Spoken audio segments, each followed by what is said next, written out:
Welcome back. In this episode, I'm going to be working on putting in our electrical system with our brand new batteries.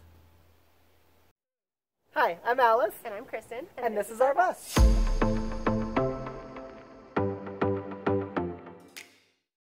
So it's actually been several weeks since I've been out here working on this. It got too hot and too smoky and just couldn't do the work out here. So we took a break and I got the electrical stuff figured out and then ordered. We ended up going with Battle-Born batteries.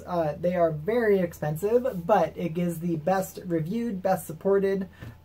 Seems like they're going to be a really good long-term investment. Then to figure out the rest of the electrical system, I did a whole bunch of research on the internet, checking out YouTube videos of other people's builds and stuff like that. We figured out what parts we need, and we got a bunch of those ordered as well. So I'm going to be figuring out how everything connects. This is definitely one of the scariest parts of doing this because the components are so expensive and things can go so wrong so quickly, but you just got to do it. Like, we can't not do it. So let's get to work and bring these batteries in.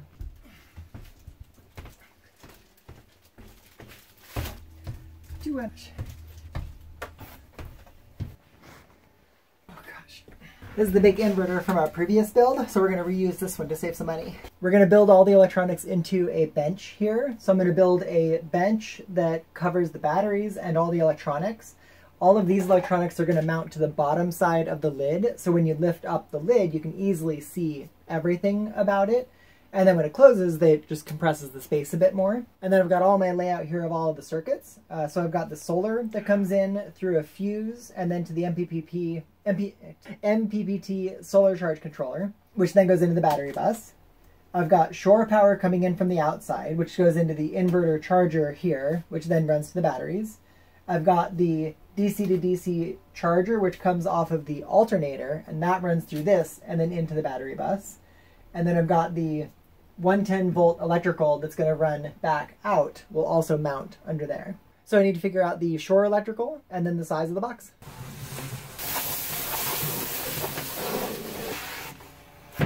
Well, that was fun. The UPS guy just dropped off some packages and he came over and I'm like, hey, do you want to see the inside of the bus? Because he's been asking about it as the months have gone by, and he keeps delivering us packages and keeps seeing me working outside and everything. So I showed him around inside and he's like, that is really nice. You do a really good job. So it's neat to have a fan in person.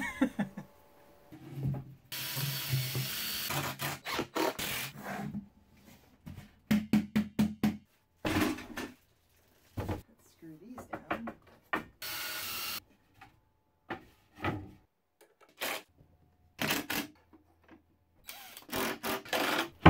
And I got a bench. All right.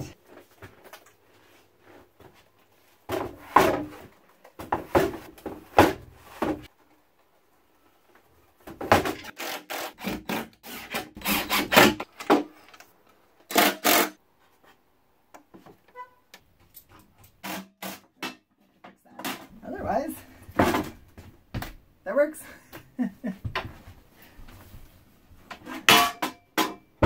Nice.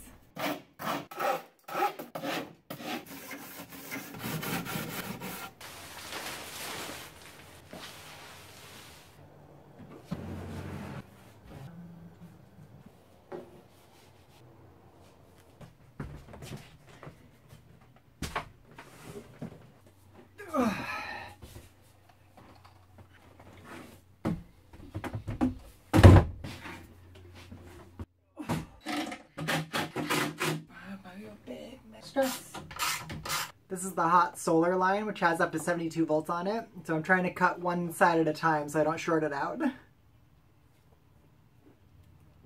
There we go, one cut.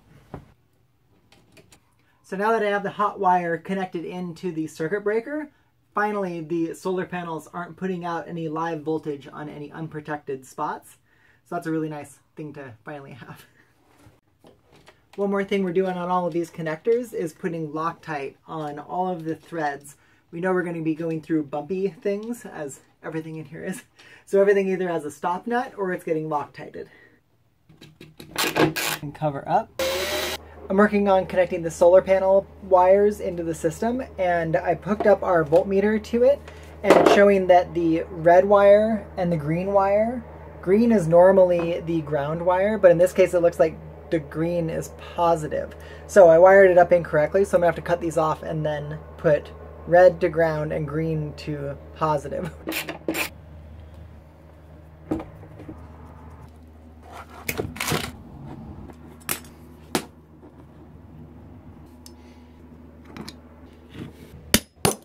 That worked great. Oh, then there. So I decided to put the grounds facing the same direction so that if anything shorted out, all the grounds are on the same side, and then all of the positives are on the far opposite sides, so that there's no chance of a wire easily like touching between two terminals. I made a lot of progress today. I got several of the 12-volt components done, and part of the 110-volt is in there. All sorts of connectors made. I did run out of the 2/0 crimp connectors, so I'll have to order more of those before I can get the rest of it going. But we're getting really close to being done and being able to power it up, so exciting. So I'm back working on the electrical. I've barely got anything connected, and I just tried to connect a ground wire, and I got a spark, which should not be happening. So I've got the ground, the shared ground wire here, and I've got the negative battery bus, and it's reading at 12 volts across this, which should not be happening. I don't even know where this power would come from. All the circuit breakers are off, and the only input power would be solar or the batteries themselves, but this is ground to ground, which should be 0. So I'm going to start disconnecting things and figure out where this is coming from. Okay, figured out where the voltage is coming from. I'd connected the positive side, there are the two batteries connected here, which run up to the battery bus bar, and this one was also connected to the bus bar. This one runs up here to the out of the DC to DC charger, which should be coming from the alternator, but as you can see, there's no wire connected. So it must be something about reverse voltage on this charger. So I'm gonna have to look that up first, because that should not be happening. There should not be reverse voltage on any of this stuff. I checked the manual and it didn't say anything specifically about this, so I disconnected the output side and I connected the input side to 12 volt. So we're gonna try powering it up and then connecting it to the Bluetooth app and getting it configured first, and maybe that'll make a difference on something. Why did it spark? Don't understand. Okay, so I connected the power. It was still reading 7 volts, which doesn't make any sense. And at least now it's powering up, and it says Bluetooth is on, so let's try connecting and maybe it's fine. Okay, I got the Victron Connect app installed and configured, and everything appears to be set up correctly. I did switch it from power supply mode to charger mode, so maybe that'll make a difference. And I'll double check all the wiring diagrams and everything, but it appears that I've got everything connected right. I'm about to turn the solar on for the first time. I've got 2 of the batteries hooked up, and I got the solar charger connected and updated over Bluetooth, and everything says that it's working. And I got it configured in the app to be for the lithium batteries that we have. So let's see what happens when I do the circuit breaker. Oh, input of 80 volts. Uh-oh. Over voltage error. Okay, well that might not be good. So it went over voltage, so it disconnected it. Shoot. So I went with the MPPT 75, which is supposed to be, we're supposed to have 72 volt panels, thinking that that was enough over voltage, but it looks like our panels are actually putting out 80 volts today, which is full sunlight. So I think I need to buy a different solar controller. Darn it. I think that's going to finish it up for this week's video. I made a ton of progress, learned a lot, ordered the new pieces that we need, and the new connectors should be coming in soon as well. So next week we'll do some more electrical, and thank you for watching. Bye!